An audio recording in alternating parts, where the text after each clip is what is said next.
सांच बराबर तप नहीं और झूठ बराबर पाप, जाके हृदय सांच है ताके हृदय आप। तो राम राम सभी को। आज की वीडियो में हम बात करेंगे राजा बलि के बारे में, जिन्हें हम महाबली के नाम से भी जानते हैं और जो आज भी पाताल लोक में जीवित हैं। तो क्या है इनके जीवित रहने का रहस्य? तो राजा बलि, जिनके पिता का नाम विरोचन था और माता का नाम विशालाक्षी था, अगर हम उनके पूर्वजों के बारे में बात करें तो कश्यप ऋषि की पत्नी दिति के 2 पुत्र हुए थे, जिनमें से एक का नाम हिरण्यकश्यप और दूसरे का नाम हिरणाक्ष था। हिरण्यकश्यप के 4 पुत्र हुए थे, जिनमें अनुहल्लाद, हल्लाद, भक्त प्रहलाद और सहहल्लाद था।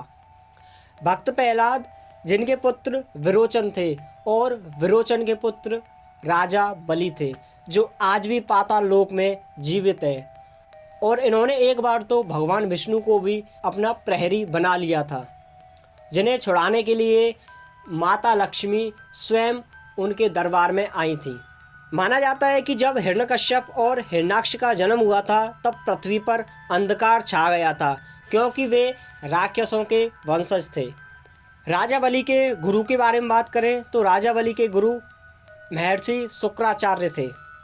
माना जाता है कि राजा बलि अपने द्वार पर आए प्रत्येक ब्राह्मण को मुँहमांगा दान देते थे और ब्राह्मण की हर तरह से सेवा करते थे।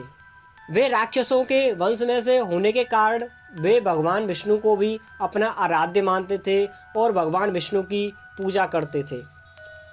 माना जाता है कि राजा बलि ने इंद्रदेव के सिंहासन को भी छीन लिया था, क्योंकि इंद्रदेव ने राजा बलि के पिता विरोचन की हत्या कर दी थी और उसी के क्रोध में आकर राजा बलि ने इंद्रदेव से सिंहासन छीन लिया। लेकिन इंद्रदेव भी गुस्से में आ गए और उन्होंने अपने वज्र के प्रहार से राजा बलि को भी मृत्यु दंड दे दिया। लेकिन शुक्राचार्य ने अपने हवन कुंड से राजा बलि को तो बचा लिया, लेकिन वे महाराज विरोचन को नहीं बचा पाए। राजा बलि को जिंदा करने का कारण यह था कि शुक्राचार्य राजा बलि को तीनों लोगों का राजा बनाना चाहते थे। हालांकि राजा बलि ने पृथ्वी को तो जीत लिया था, लेकिन अब वह इंद्र के सिंहासन को दोबारा पाना चाहते थे। तब शुक्राचार्य ने बताया था कि अगर तुम्हें इंद्र का सिंहासन पाना है तो तुम्हें 100 यज्ञ पूर्ण करने होंगे। राजा बलि कहते हैं कि मैं कुछ भी करने को तैयार हूँ, पर मुझे अपने पिता की मृत्यु का बदला लेना है। अब शुक्राचार्य उन्हें 100 यज्ञों के लिए तैयारी कराते हैं। महर्षि शुक्राचार्य ने धीरे धीरे राजा बलि से 99 यज्ञों को पूर्ण करा दिया। तो इंद्रदेव इस बात से दुखी हो जाते हैं कि उनका राज सिंहासन छिनने वाला है। वह अपनी माता से बताते हैं और उनकी माता भगवान विष्णु का व्रत करती हैं। भगवान विष्णु उनके व्रत से खुश हो जाते हैं और उनसे उनकी परेशानी पूछते हैं। तब इंद्रदेव की जो माता हैं उनको बताती हैं कि राजा बलि जो पृथ्वी पर मौजूद है वह इंद्र का सिंहासन पाने जा रहा है। अगर उसने यह कार्य कर लिया तो धर्म और अधर्म में कोई अंतर नहीं रहेगा। तो भगवान विष्णु अपने वामन अवतार के रूप में जन्म लेते हैं और जब 100वां यज्ञ होता है तब वामन अवतार के रूप में भगवान विष्णु राजा बलि के दरबार में चले जाते हैं। राजा बलि अपने द्वार पर आए हुए किसी भी साधु को खाली हाथ नहीं जाने देता है। वह उनसे पूछता है कि महात्मन आपको क्या चाहिए।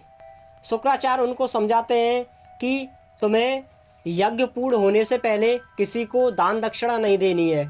यज्ञ को पूरा होने से पहले तुम्हें यहाँ से कहीं भी नहीं जाना है। लेकिन उन्हें महान दानी ऐसे ही नहीं कहा जाता। राजा बलि यज्ञ को छोड़कर उस वामन अवतार में प्रकट हुए विष्णु भगवान के पास जाते हैं, लेकिन उसको यह पता नहीं होता है कि ये भगवान विष्णु ही हैं। जब भगवान विष्णु उनसे कहते हैं कि महाराज, मैंने सुना है कि आप अपने द्वार पर आए हुए किसी भी साधु को खाली हाथ नहीं लौटने देते। राजा बलि कहते हैं, हाँ तुमने ठीक सुना है, बताइए महात्मन मैं आपकी क्या सेवा कर सकता हूँ। तब वामन अवतार में प्रकट हुए भगवान विष्णु कहते हैं कि मुझे महाराज केवल 3 पग धरती चाहिए। राजन, राजन, मुझे तो केवल 3 पग भूमि चाहिए। 3 पग भूमि? इस पर राजा बलि अचंभित हो जाते हैं और हंसने लगते हैं कि महात्मन क्या करेंगे आप 3 गज भूमि का? नन्हे नन्हे से इन 3 पैरों से आप कितनी भूमि नाप लेंगे? उसमें तो आप सो भी नहीं पाएंगे। तब वह ब्राह्मण कहते हैं कि महाराज, मैंने सुना था कि राजा बलि दान देते वक्त कोई भी प्रश्न नहीं करते हैं और वह मुँह मांगा दान ऐसे ही दे देते हैं, लेकिन आप मेरे से प्रश्न क्यों कर रहे हैं? अगर आपको नहीं देना है तो मना कर दीजिए, मैं यहाँ से चला जाऊँगा। लेकिन राजा बलि कहते हैं, नहीं महात्मन, मैं आपको यहाँ से खाली हाथ नहीं जाने दूंगा। आप 3 पग भूमि नापना चाहते हैं, नाप लीजिए 3 पग भूमि। लेकिन वह ब्राह्मण कहता है कि ऐसे नहीं महाराज, आपको हाथ में जल लेकर मुझसे वादा करना होगा कि आप 3 पग भूमि देने के बाद अपने वचन से नहीं मुकरेंगे। राजा बलि कहते हैं, ठीक है महात्मन, आपको 3 पग भूमि मैं देता हूँ। तब वामन अवतार में प्रकट हुए भगवान विष्णु अपना रूप बड़ा कर लेते हैं और वह पहले पग में पूरी पृथ्वी और पाताल को नाप लेते हैं। दूसरे पग में वह पूरे ब्रह्मांड को नाप लेते हैं। लेकिन तीसरा पग रखने के लिए उनके पास कोई जगह होती ही नहीं है। अब वह राजा बलि से कहते हैं कि राजा बलि, आपका वचन तो भंग हो गया। मैंने पहले पग में पूरी पृथ्वी और पाताल को नाप लिया और दूसरे पग में पूरे ब्रह्मांड को नाप लिया। अब तीसरा पग रखने के लिए तुम मुझे कोई भी स्थान नहीं दे सकते। लेकिन राजा बलि कहते हैं, नहीं महात्मन, मैं अपने वचन से नहीं मुकर सकता। आपको तीसरा पग मेरे सिर पर रखना होगा। तो भगवान विष्णु खुश होते हैं और अपना तीसरा पैर उसके सर पर रख देते हैं, जिससे वह पाताल में चला जाता है। भगवान विष्णु उससे बहुत खुश होते हैं और कहते हैं, मैं तुम्हारे सेवा धर्म से अत्यंत प्रसन्न हूँ, मांगो तुम्हें क्या चाहिए। तब राजा बलि कहता है कि हे भगवान, आपने मुझसे सारा राजपाट छीन लिया, मेरे पास रहने के लिए कोई भी जगह नहीं है, तो क्या आप मुझे रहने के लिए कोई भी स्थान देंगे? तो भगवान विष्णु कहते हैं कि आज से तुम्हें पाताल लोक में ही रहना होगा और आज से यही तुम्हारा घर है, यही तुम्हारा राजपाट है और यही तुम्हारा सिंहासन है। तो राजा बलि कहते हैं कि भगवान, मैं तुमसे केवल एक वरदान मांगता हूँ कि जब भी मैं सोऊं, जब भी मेरी आँख खुले, आप हमेशा मेरे साथ होंगे। आप मेरे प्रहरी के रूप में यहाँ पाताल लोक में रहेंगे। तब भगवान विष्णु कहते हैं, ठीक है, ऐसा ही होगा, मैं तुम्हारे प्रहरी के रूप में पाताल लोक में ही रहूँगा। जब बहुत समय बीत जाता है तो माँ लक्ष्मी बैकुंठ में बैठी सोचती हैं कि भगवान विष्णु कहाँ गए, भगवान विष्णु कहीं मिल नहीं रहे हैं। तब वहाँ पर नारद जी आते हैं और उनसे पूरी बात बताते हैं। तब माँ लक्ष्मी कहती हैं कि हे नारद जी, आप मुझे कोई सुझाव दीजिए कि मैं उन्हें वहाँ से बैकुंठ लोक में कैसे वापस ला सकती हूँ। तब नारद जी कहते हैं कि तुम्हें राजा बलि को अपना भाई बनाना होगा और उनसे भगवान विष्णु को मांगना होगा। तो माँ लक्ष्मी को यह युक्ति सही लगती है, वह रोते हुए पाताल लोक में जाती हैं। तब राजा बलि कहता है, क्या हुआ देवी, आप क्यों रो रही हैं? तब माँ लक्ष्मी कहती हैं कि मेरा कोई भाई नहीं है, मैं इस रक्षा सूत्र को अपने भाई को बांधना चाहती हूँ, लेकिन मेरा कोई भाई ही नहीं है। तब राजा बलि कहता है कि आप मेरे बांध दीजिए यह रक्षा सूत्र और मुझे अपना भाई बना लीजिए। माँ लक्ष्मी खुश हो जाती हैं और रक्षा सूत्र को बांधते समय कहती हैं, येन बद्धो बलि राजा दानवेंद्रो महाबला तेन त्वाम प्रतिबद्धनामी रक्षो माचाल माचलाह। अर्थात जिस रक्षा सूत्र से दानवीर राजा बलि को माँ लक्ष्मी ने बांधा था, तब कहा था, तुम अपने धर्म के प्रति बाध्य रहोगे और अपने वचनों से नहीं मुकरो।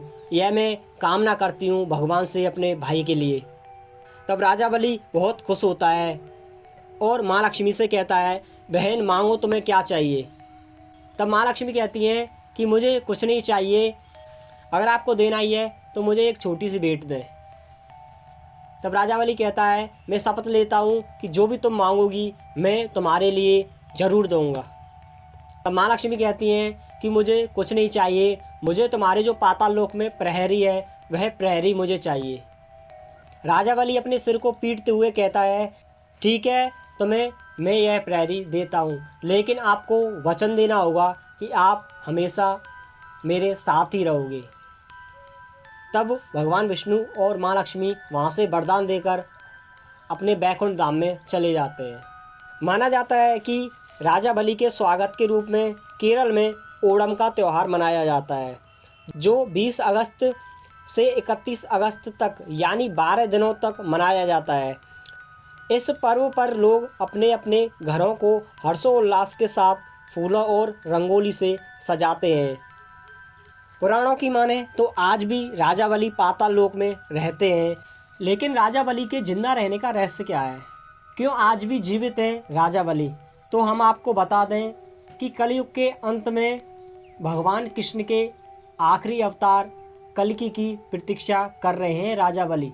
और राजा बलि ही नहीं, आपको शायद पता होगा कि हमारी पृथ्वी पर 8 चिरंजीवी मौजूद हैं जो कलयुग के अंत तक हमारी पृथ्वी पर रहेंगे और भगवान कृष्ण के आखिरी अवतार कल्कि की कली रात से लड़ने में सहायता करेंगे। आने वाला समय इतना खतरनाक है कि भगवान को जन्म लेना ही होगा, इसलिए 8 चिरंजीवी हमारी पृथ्वी पर मौजूद हैं और वह जगह जगह विचरण करते रहते हैं और सच्चे भाव से उनकी प्रार्थना करने से वह हमारे सामने भी आ सकते हैं। इनके 2 कारण हैं जीवित रहने के। सबसे पहला कारण है कि वह कल्कि की कली रात से लड़ने में सहायता करेंगे और दूसरा कारण है कि उन्हें भगवान के दर्शन करने हैं। तो यह थी दानवीर राजा बलि के बारे में कहानी। तो यह कहानी आपको कैसी लगी यह कमेंट करके ज़रूर बताएं और यह कहानी ज़रूर अपने दोस्तों में शेयर करें। अगर तुम्हें लगता है कि यह चैनल तुम्हें कुछ नॉलेज दे सकता है तो इस चैनल को सब्सक्राइब करके हमें सपोर्ट ज़रूर करें।